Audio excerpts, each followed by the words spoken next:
All right, we are live. We are. Exciting. Yeah, we've got another great week lined up and good topic for today, too. Great topic for today. Somebody asked me this question yesterday, but I'm excited to get into this because it's so important to know when to draw that line. So I'm Mhm. excited about this conversation. Yeah, me too. It's one of my favorite topics. Mhm. So, welcome everyone to E-Quips. These are weekly coaching tips that equip coaches, future coaches, and coach like leaders to develop their excellence in coaching. I'm Laurel Elders, the founder of the Institute for Integrative Intelligence. I'm a master certified coach with the International Coaching Federation, and I got my start as a professional coach in 2005 when I became an official coaching geek. And I have with me today Bryant Alexander. Bryant is a coach and works with us in admission. He he loves helping people align with the coach training options that are best suited for them and their organization. Mhm. Yeah. Thank you for that introduction, as always, Laurel. And I guess just to get it started a little bit differently, like I know we had a lot of RSVPs. So where are Mhm. people logging from? If you want to just drop it in the chat, please let us know where are you logging from and what made you decide to join today. So take a few seconds to do that. But as Laurel said, that I work with the Institute for Integrative Intelligence and Admissions. So really helping people on that coaching journey. And over the last 3 months, really, since I've been here, we've been able to really connect on things. And one of the biggest things that I Mhm. think has brought a lot of value is these lives. Like I just like getting on here and, like you said, geeking out about coaching, right? And just the transformational process it can be for somebody. So grateful to be here, and I'm a coach myself. And when did I start geeking out? I started geeking out about coaching around 20. What was it?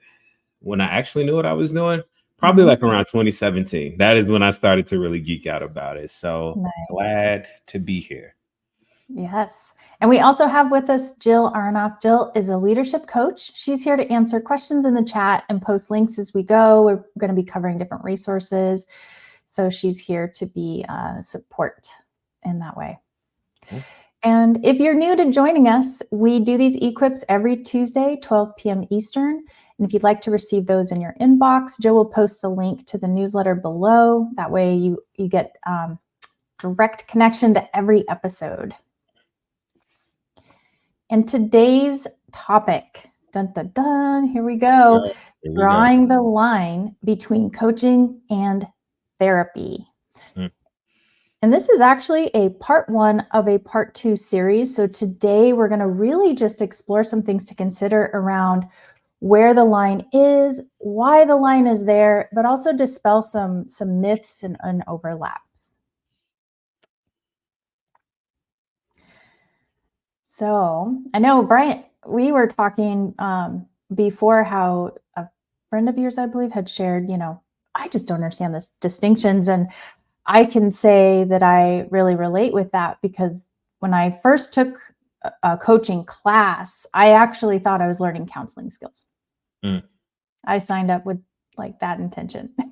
Yeah, it's funny you say that because when I actually started coaching, I used to emphasize like I am not a therapist, so I cannot help Mhm, you with that. I tried to make sure that line was drawn so fast. mhm, And because I was worried that, all right, what if this person starts getting into like the past and all these other things?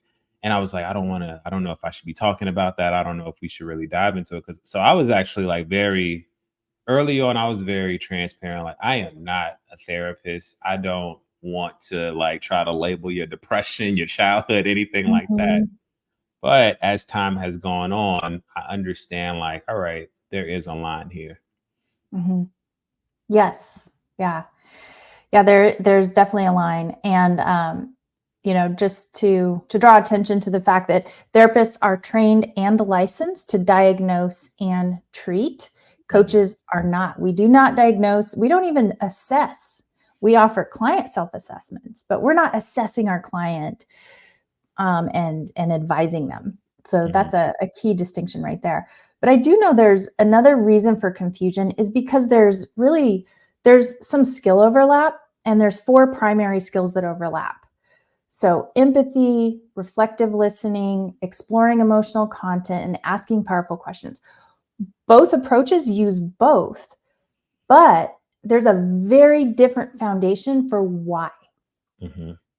A Mhm. therapist is hired to help a client go in a certain direction and explore things from the past, get healing from things that may have happened, and get guidance in life. Whereas a coach is sitting in honor of the client's truth, views the client as the expert, and does not have a bias. Or if they do, we're trained to put our bias aside, right? Mhm. Mhm. To be in complete honor of the client directing the process. Mhm. Yeah. Yeah. And it goes back to my motto, coaching is therapeutic, but it is not therapy. Okay. And the funny thing is that it actually helps when you have a therapist. But I want to like really emphasize your point around like, when we honor the client, what that means is that, the client comes with like, this is the intention that I have out of this engagement, or this is what Mhm. I'm looking for, this is what I want to grow in. Therapy is like, they're going to force you like, hey, we got to talk about the past because you have all these behaviors, you have all these tendencies. Let's try to label them. Let's try to help you understand them. Let's try to help you start to maybe unlearn them sometimes. Mhm. But I like that differentiation because coaching is very just when you're in honor of the client, it's very future focused, right? Mhm. No agenda, no biases. It's like, what is the thing that you want, or how do you want to move forward? How do you want to create the vision, the life that you want for yourself? And I Mhm. think that's where, like, that line is kind of drawn. Like therapy can, in my opinion, my philosophy, therapy can only get you so far. Then it's like, okay, I understand like my triggers. I understand I've healed from, my trauma a little bit from my traumas because we're always healing. Mhm. But now it's like, what is the future I want for myself? How am I going to really unlearn the things that I thought were true about myself and move forward? Yeah, yeah. In my first training, they made the distinction of an architect and an archaeologist. Mm, So an archaeologist is like therapy. It helps us dig through the past to make sense of what's going on. And in coaching, it's more like architecture. We're helping the client build their vision in their life. mhm, So I mhm. thought that was pretty neat. I like that. Another really powerful metaphor that I found in understanding the distinctions is actually, I've made some slides just to give this some life, is Mhm, the metaphor of a garden in our life. So, for example, if we've experienced something traumatic, or if we're just going through a midlife crisis, whatever that is, it's almost like the weeds are overgrown. Or hey, you might have a tractor in your land, right? mhm, There mhm, might be something getting in the way. So, in order to have a garden, you've got to clear the path. So, we start to clear out the weeds, and we do some healing work on things that have happened in the past, and it clears the ground. So mhm, now we have a clearing. Now we can decide, what do we want to plant? What do I mhm, want to show up in my life? How do I want to be in my life? What do I want to grow? What fruits do I want? mhm, And so we start to begin with the end in mind. And then if we nourish the garden, we grow. So it's really healing and growth leads to full integration. okay. Yeah. And each serves its own purpose. So I had a colleague, Anna Malikan. She put this so brilliantly. So she started out as a therapist and transitioned into coaching. And she said, as a therapist, I would help people get from -10, like the problem was just too big, and she helped guide them into more of a neutral space so that they could live their life and not have the problem overwhelm them. But as a coach, I help them go from that neutral to +10 in their Mhm, life. And I thought, That is so brilliant. I know we've talked about that before. Mhm. Yeah. And I guess to add to that, it's yeah, you're actually about to hit it right on the head. Mhm. Like just understanding the roots, and it's in my opinion, like, coaching is work on yourself, like really challenging yourself to create the future you want for yourself. It moves you from a sense of like, I am a result of, or I'm a product of all of this that I've been through, to, oh, I have the ability to create that garden that I want in my life, Mhm.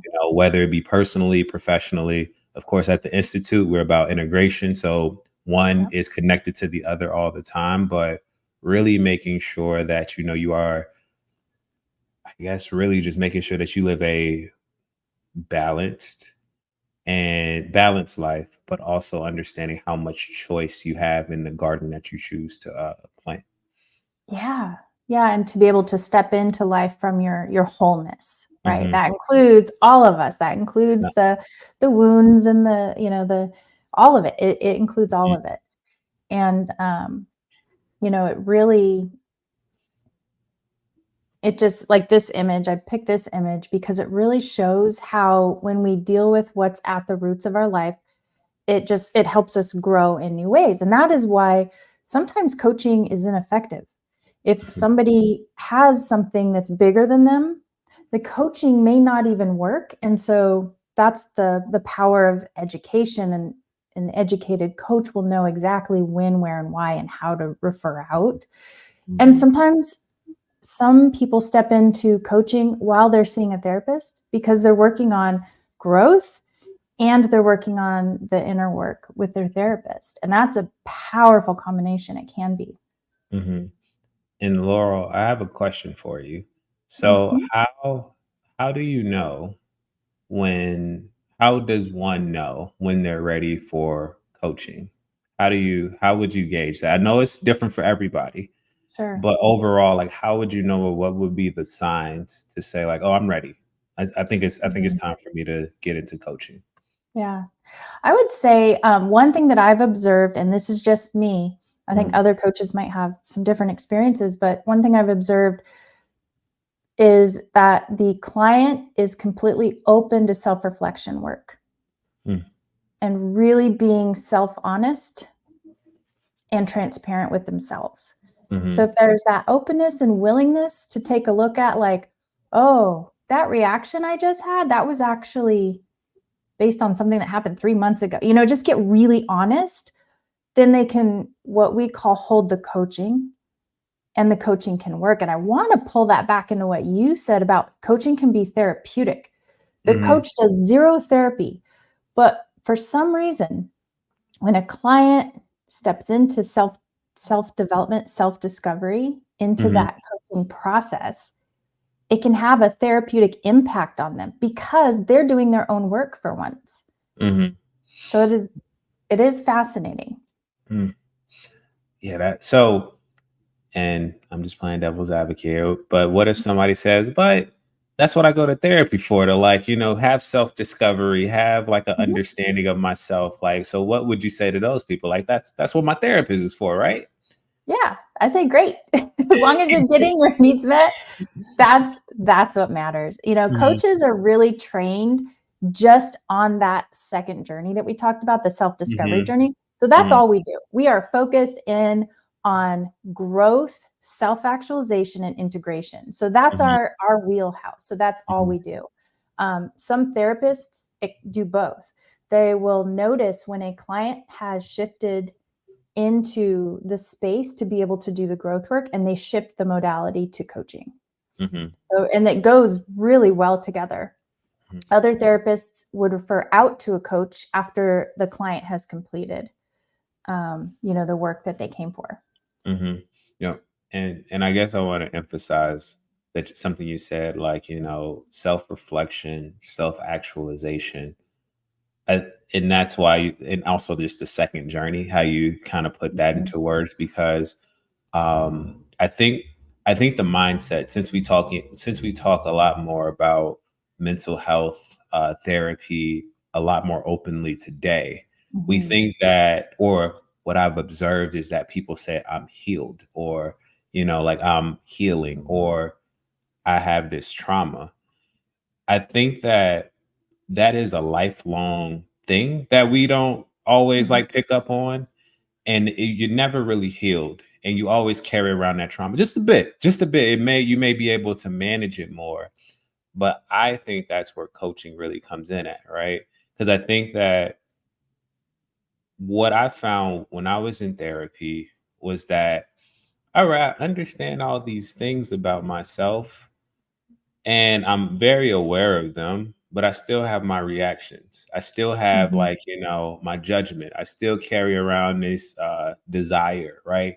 Or I still have an aversion to, like, still being vulnerable, because I'm aware of it. I know when it's happening, but I'm still doing the same thing. So is it to say that, therapy didn't do its job? It's like, I wouldn't say so. I think that I just have I have a label for it, and I know when it's happening, and maybe I could react differently in those situations. But I think that's where coaching kind of helped me out at, in that, okay, like, let's kind of dive into, like, how does that feel, right?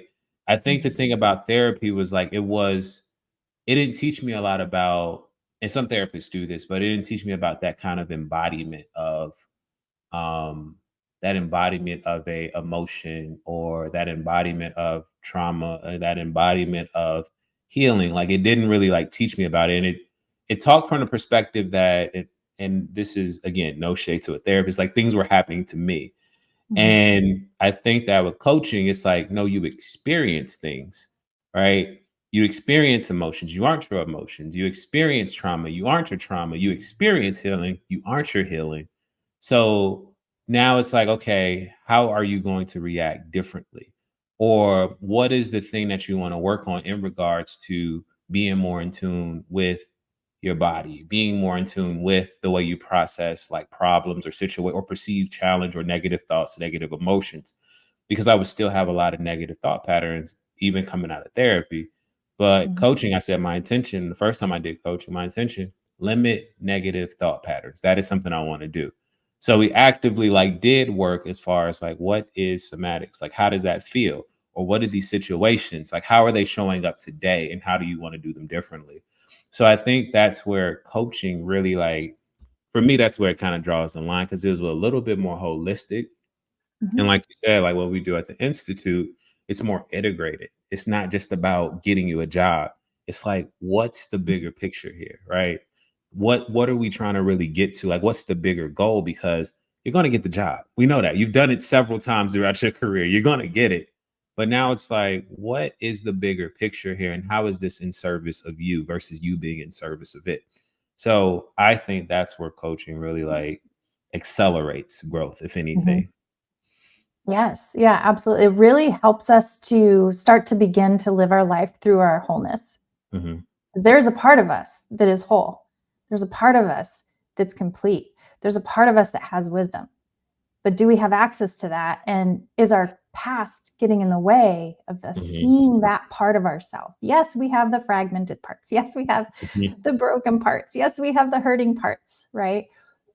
But can I get in touch with the highest aspect of myself and have that part of me start to inform my life? That's a mhm, totally different experience and a different perspective. mhm, mhm.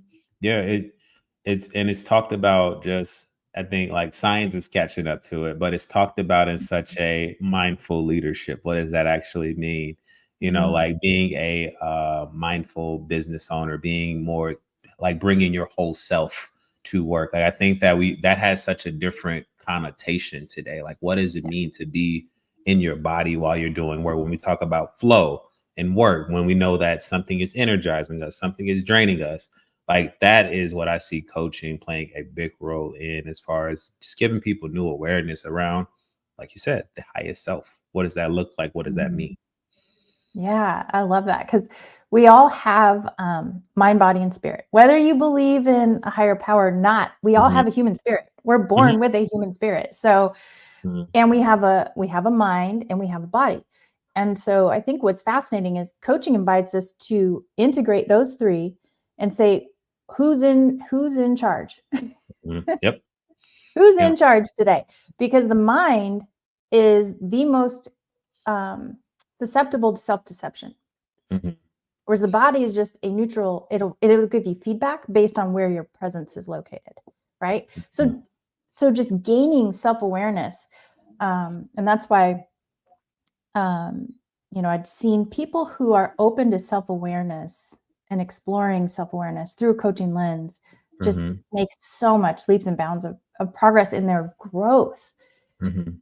All the skills, all the latent gifts that we don't know we have yet until we step into that new exploration. Mm. Yeah.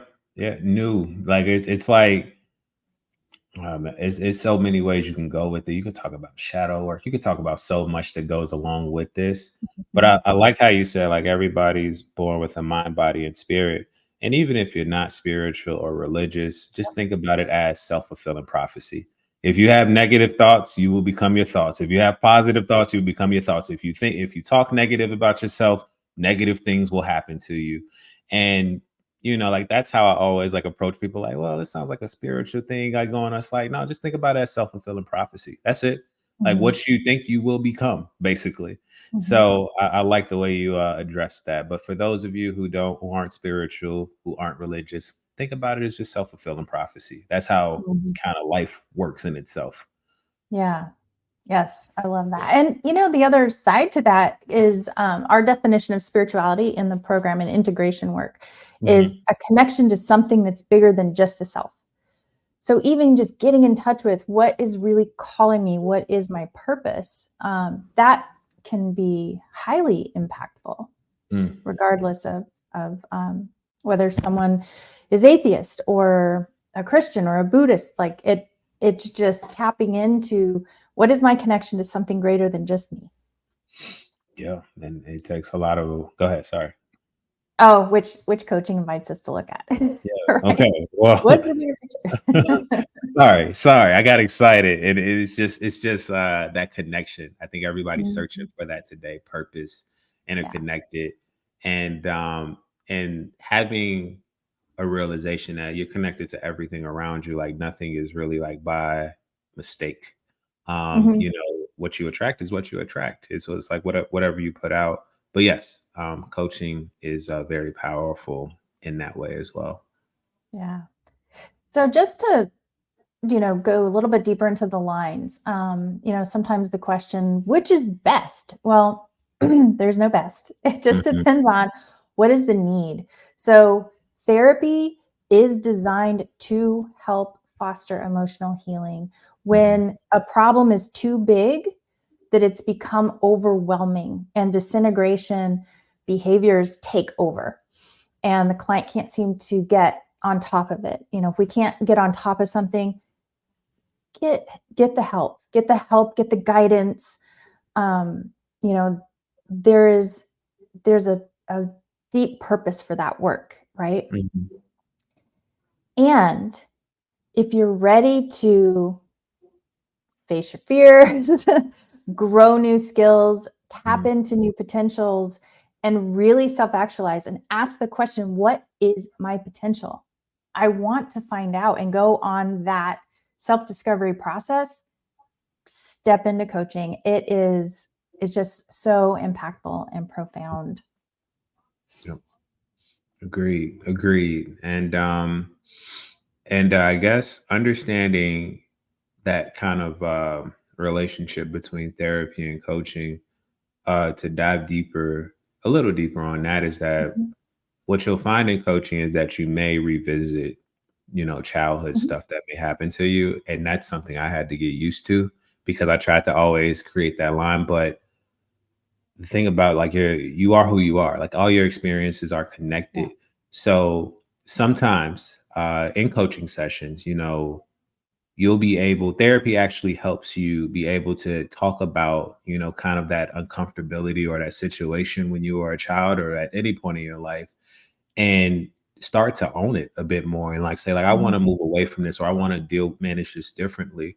So if you find yourself talking to a coach and you like start to talk about things in the past or things that may have happened to you, the coach does not have a bias. nor will they try to label like this is what you might have. They shouldn't if they are Right. a coach, or if they have a therapy background, but I don't even think you want to cross that line. But when it comes to just understanding like the power of these two things paired together, you are able to come to those coaching conversations with a lot more intention, with a Mhm. better understanding of what you're looking to get out of it. And just like overall, like you'll be motivated, right? You're not really you're not afraid to talk about these things. It's just more of a challenge, right? You're ready to talk about them. You're ready to unlearn them. So I think that therapy coaching duo really helps with accelerating like the change that you're looking to make. Mhm. Yeah, absolutely. I was pretty rebellious. I did not like therapy until I got coaching. And then I realized I can only go so far because I had some things I needed to look at. So then I stepped into therapy with a whole different lens and was open for the first time and did some pretty profound healing work. And then always continued to coach. I love the self-actualization process. But isn't that it's fascinating that it's just different times, different things.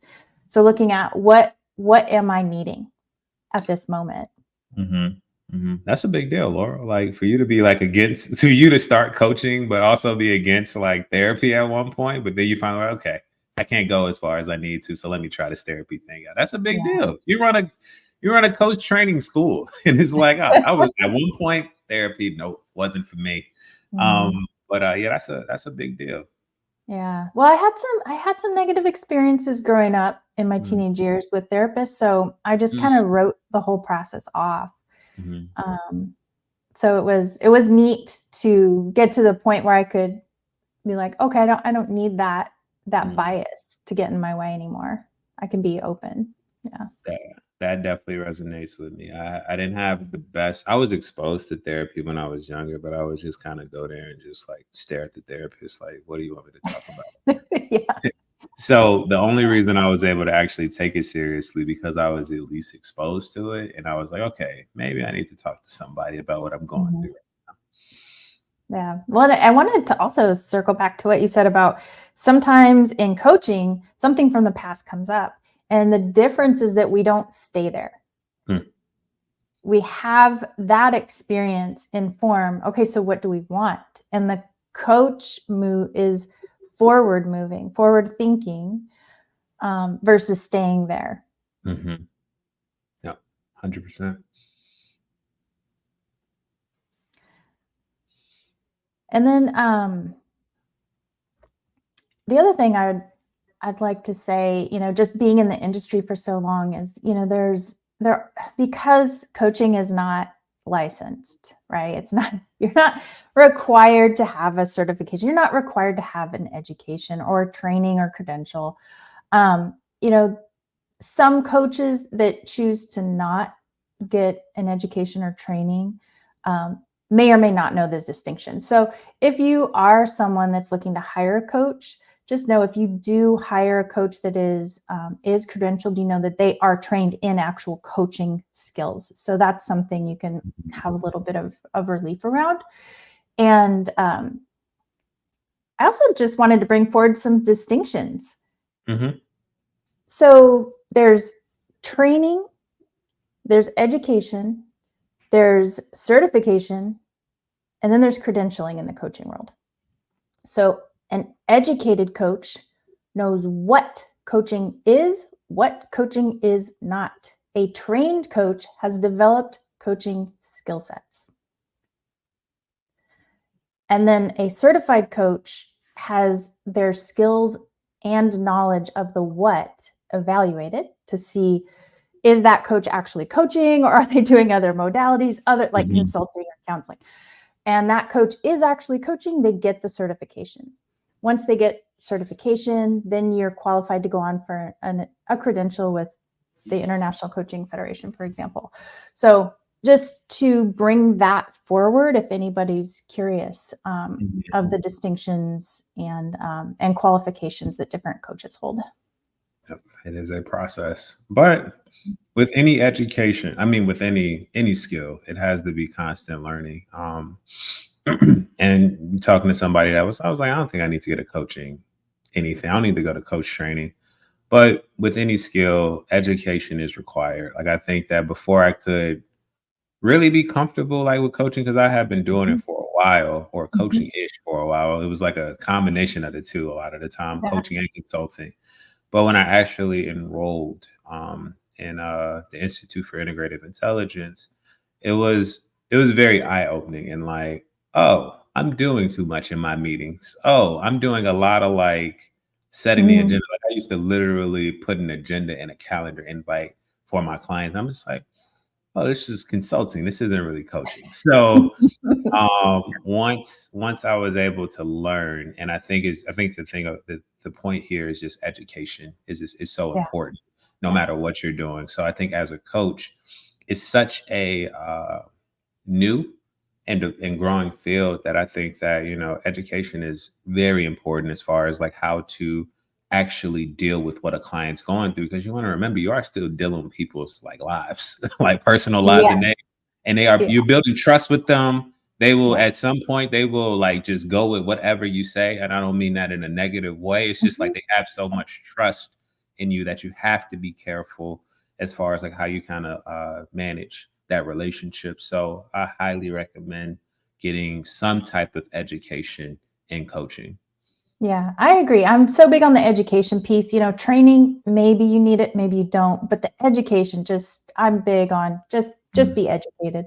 Mm-hmm. That's where it's at. And that's a perfect segue because next week we're going to continue this discussion, part 2, on what is liability and what is scope of practice for each. So we'll dive a little bit more into that. So we hope that today's message has been a lantern to your path with coaching. It's our mission to elevate human potential through the art and the science of masterful coaching. So if you're an individual or organizational leader seeking to bring coaching into what you do, reach out. Bryant is here on LinkedIn. You can also email Bryant at admissions@integrativeintelligence.global. And we will hope to see you next week to continue the rich conversation. Thank you, Bryant. Yes, thank you. And yes, please reach out to me if you have any questions. And I also just want to plug one more time. We only have a few more slots left for our March 22nd coaching fundamentals training. Right. This will be a 1 day training, 6 hours, right? Only 6 hours on a Friday, too.